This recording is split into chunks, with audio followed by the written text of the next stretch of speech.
Get ready for transcription in 5, 4, 3, 2, 1, start.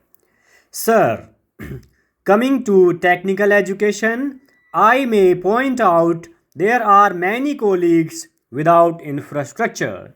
Several colleagues have been running without any facilities. You have to do something so that these colleagues acquire the necessary infrastructure. NPE also spoke about the capitation fees charged by these engineering and medical institutions. In the interest of maintaining standards, etc., commercialization of technical education should not be curbed. The All India Council of Technical Education has been given this task, but today 8 engineering colleges in Bihar, 27 in Karnataka, 52 in Maharashtra, 22 in Tamil Nadu, and about 5 medical colleges in Karnataka are still collecting high capitation fee. You have promised to bring forward a central bill, but so far it has not been brought. More and more such colleagues are proliferating every day. In Maharashtra, particularly, there is a mushroom growth of such technical institution. I would like to know whether it is advisable to allow such institutions to come up. The minister should ponder over this. So far, we are having only 5 IITs. They are maintaining good standards. I understand you are going to have the sixth one in Assam. Its progress is very slow. When I went to Assam, the Assam Chief Minister said that only the site has been identified but no progress has been made. It should be given a fillip. In addition, I suggest one more IIT should be started in Hyderabad because it is a central place, easily accessible to many people. The minister need not feel shy about it. It can be had even at Warangal or anywhere else, but we need one more IIT. Similarly, the number of Indian institutes of management is also very less. Such institutes are only 4 in number. If you cannot open an IIT, you open IIM in Hyderabad. That is my specific request to the Honorable Minister.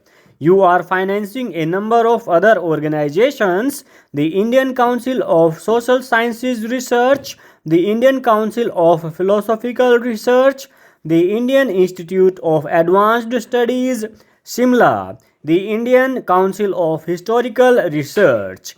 I know some of them are doing a good work, but I do not know if the money allotment is just sufficient for salaries and maintenance of the buildings.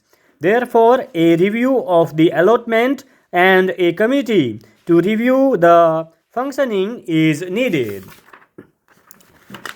The minister knows that the Administrative Staff College in Hyderabad is a premier institution running on excellent lines, but you have given just rupees 2.5 lakhs as grant in this year's budget. I suggest an organization must be encouraged. Similarly, for the scientist going abroad, you have provided only rupees 1.25 lakhs in the budget.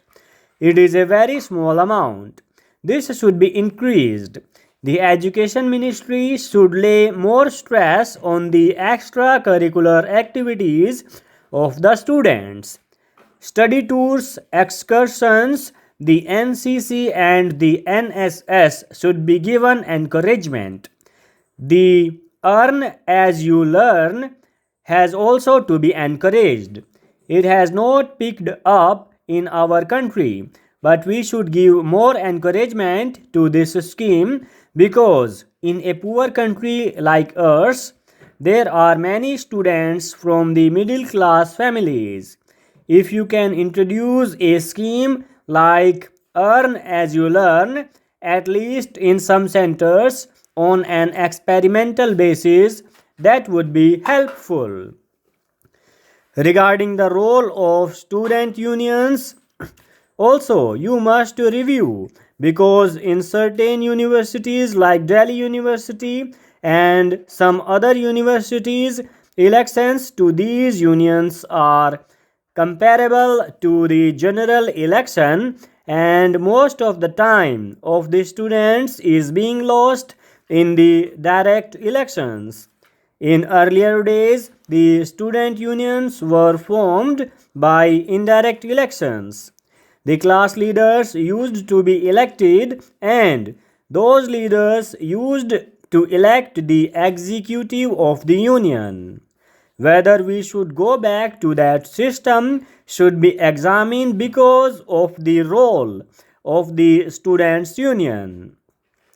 I do not want abolishing of the unions as a whole, but a different method for elections to these unions must be examined.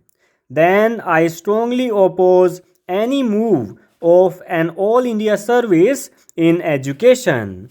If you have got any thought like that, we will firmly oppose it, and all the non-Congress states are opposed to any new all India service, particularly in education, because teachers going from one place to another would not help.